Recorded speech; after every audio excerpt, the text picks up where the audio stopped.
West, hi everybody, and welcome to yet another video. And this is going to be a good one again, my dear friends. But first, let me preface this by a little thanks to Dorklair, a channel on YouTube out there, an action figure collector and action figure reviewer who reviews a lot of Mythic Legions action figures, as well as other products by the Four Horsemen toy design, such as Cosmic Legions and Figura Obscura, which I'm a tremendous fan of. If you've been following me for a little bit, at least you know that as far as my collecting life goes, my collecting hobby, I'm quite obviously a ferocious a ferocious collector. Well, I'm a ferocious reader as well, but a ferocious collector of action figures, mainly of the fantasy genre. And the Four Horsemen toy design, for me, are the action figures to go. It's basically 99% of all the action figures I collect at the moment, apart from Joy Toy and some NECA from time to time, as you can see behind me, right?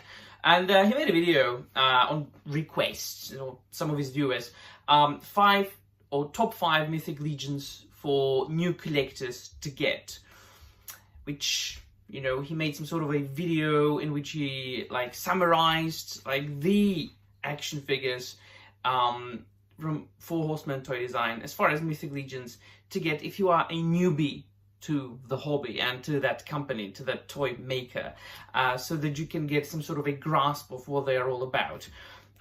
So I love making these videos, like top 5, especially when it's concerning something as wholesome as toys.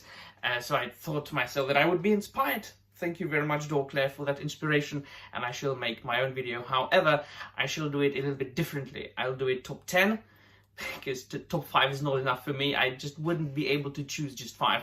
And I will try, or I tried, and I think I've managed, to pick figures that are readily available at the moment.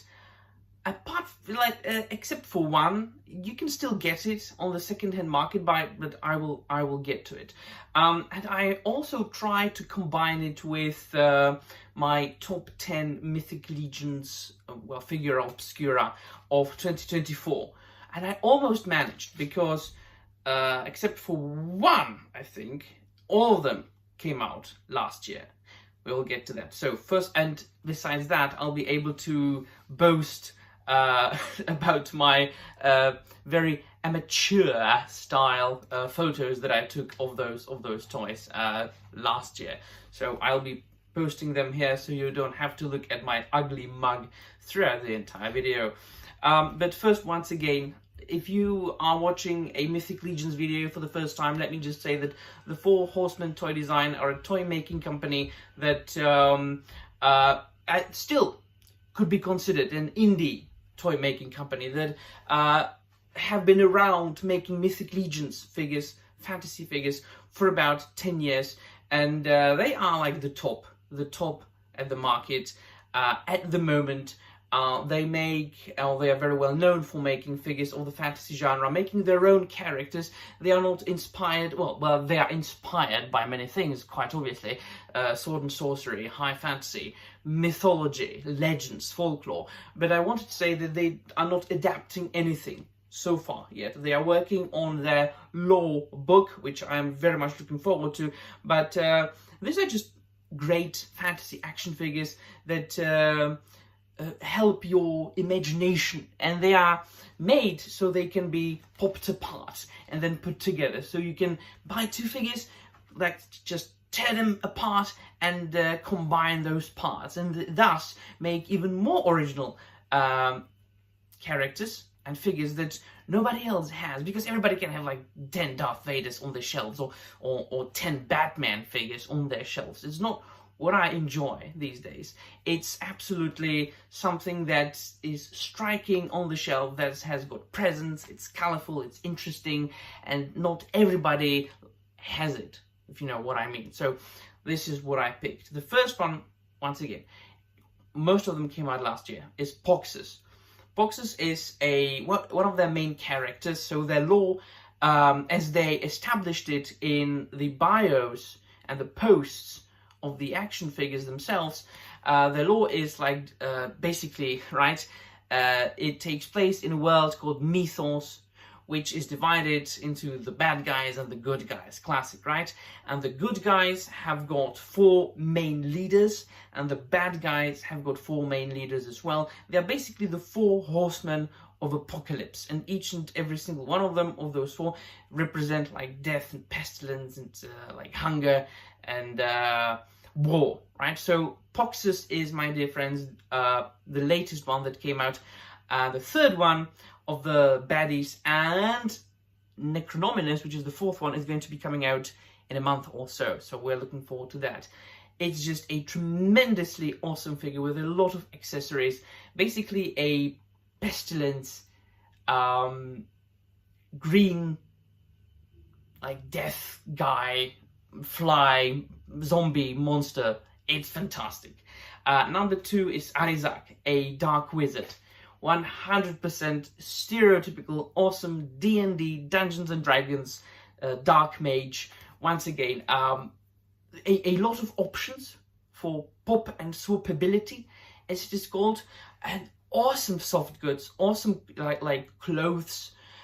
Everything is wired.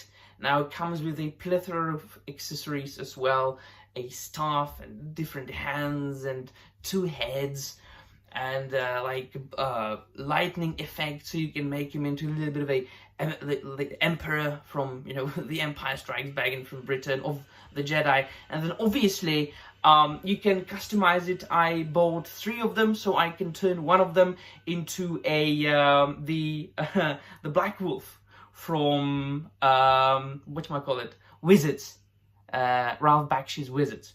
And the 3rd one, my dear friends, is Rakagor, which is a blue dragon guy. Now, when you get these toys in hand, it's always much better than in the pictures. And this guy, I mean, come on.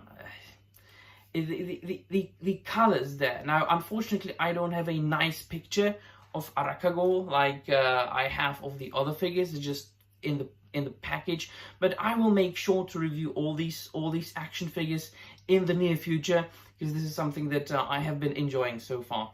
They are coming up with more dragons, or dragon guys. It's not like a dragon. They are coming up with like 2 meters long and high dragon guy, or like dragon in scale to the 1/12 scale action figures. Let me tell you, that's gonna be something. Wow. Actually, I can make a video about that as well. So there's the 3rd one. So all those 3 so far, they come from the same wave called the Poxus wave, as well as this one, Thrace Wraithhaler, a dark mage, chick sorcerer, necromancer character, who once again comes with a plethora of accessories, soft goods, a lot of like effects. And what is beautiful about that is you can just use this like black armored leather body to customize and make your own like other characters. I've used that body to make a character of Hel from Norse mythology. I just used a different head for it. I'll get to that when we get to one of those figures that I've got on my list. The next 3 are actually not Mythic Legions, but they are a part of the Figura Obscura line, which they released 3 times a year. And those are figures that are based on either mythology, legends and folklore, or literature, most of the times. So, as you can see, the first one, and just to say, these are the retailer versions. So first, they always release a regular version of a figure like that, and they just offer it on their website, right, on their own shop, or they then later offer it at cons and things like that. But then, about a year later, they always release like a retailer version, which differs from the original version a little bit. Usually it has got different color. So these 3 are retailer versions of the Mask of the Red Death, quite obviously inspired by Edgar Allan Poe's Mask of the Red Death. Then we've got the Ghost of Jacob Marley. And then we've got the Monkey King, Sun Wukong. all these three figurines are absolutely fantastic, very much different from each other. Like, the bodies are different, the pop and swap ability is different, the accessories are different. These three figures, just by themselves, if you buy these three, they are a representation of everything that Four Horsemen toy design are about. A lot of fun, bunch of fun. Like the diversity in its true and proper sense of the word. Then we've got another figura obscura, which is the Frankenstein Screecher, obviously from Mary Shelley's novel. But what is always fascinating for me about the figura obscura characters and figures that are based on books is that they always are inspired by the source material. They are not making a version that would be their own. Well, of course, they are putting their own like quirks and a little bit of their own take into them, but they are trying to stay as close to the source material as possible. So they are not adapting like the universal monster, Boris Karloff, Frankenstein's monster. They focus on what Mary Shelley described the creature like, and they made this. Eric Treadaway, one of the founders and the owners of the company, also the guy who sculpts all those figurines, he just knocked it out of the park. As well as, of course, then people who painted the figure, who made the cloth goods or the soft goods. The pants are made of cloth. It's just tremendous work of art. And I have to mention Mr. Nate Barge, who makes all their art for the boxes and packagings, because not only those figura obscura figures are fantastic figures, but they come in these like extremely deluxe boxes that come with like magnet slip cases that you can take apart, and it's got like a background that you can display with it, and it's all very like high quality collectability stuff thingy. It's fantastic. Then I'm afraid I will have to do like 10 plus 1 honorable mention.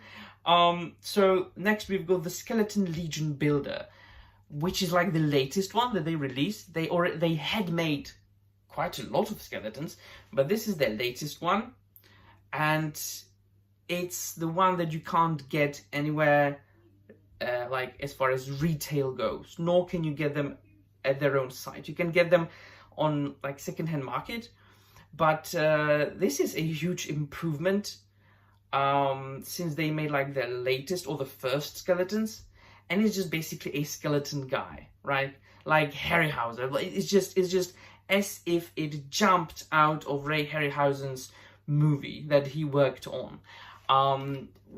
Once again, it's like very difficult today to find a skeleton action figure that would actually look good, that wouldn't look like cheap, like you would get it at like one of those Halloween stores, but at the same time to have a good like articulation. And these are precisely those guys. Don't worry, if you don't want to get these on eBay, you can get this body in a little bit, in like 2 months in retail, something like that, because this body is the basis of a lot of new characters that will be coming out in hand, in retail, in the Necronominus wave. So yeah, you can basically get them all now, right? So that's how good of a guy I am. I'm recommending only the figures that you can get right now, because some of the older figures that have been released by the Four Horsemen toy design, they're hard to find, and sometimes you can pay like $200-300 for them. It's not really worth it, but yeah, you can get these. So the last one I'm going to mention is Ghost of the Christmas Past, which once again comes from Charles Dickens's A Christmas Carol, came out last year, and the possibilities that you can that you have with this action figure. It comes with multiple heads, swappable hair, and it is the action figure that I actually used to make my Hell, like Mythic Legion stylized, my own take, modernized take on Hell from Norse mythology. It comes, with like different like faces, and it's understandable. It comes with like 4 arms, but you can like take off 2 or even all of them, because as you know, Charles Dickens described the character in the book as like being told, you know, like all the constantly in change, that you don't really know what the character looked like. And so Eric Treadway took advantage of that and just, you know, like made it available for you to customize your own Ghost of the Christmas Past. And the last one, the honorable mention, that is not a retail available anymore, but if any figure or figures are a representation of what Mythic Legions is about, I have to agree with Dorklair, and it's the 2-pack of Attila and Gorgo, which is simply and simplistically said, because I don't want to take up much of your time, a good guy versus a bad guy, and a good knight versus a bad knight, a good lion knight versus a bad, like, Dark Lord knight. Great articulation, awesome paint, a gold guy versus a dark red guy. The soft goods, the red cloaks, they are all wired, you can pose them around. They have got beautiful accessories, the huge hammer that Attila comes with, different head sculpt you can display Attila with or without his helmet. And it came out as a part of the War of the Ether Blade wave. It's actually, I've got the box here. I've still got the box from this figure, from these 2 figures here. They are not inside, right? So yeah, this is the 2-pack box.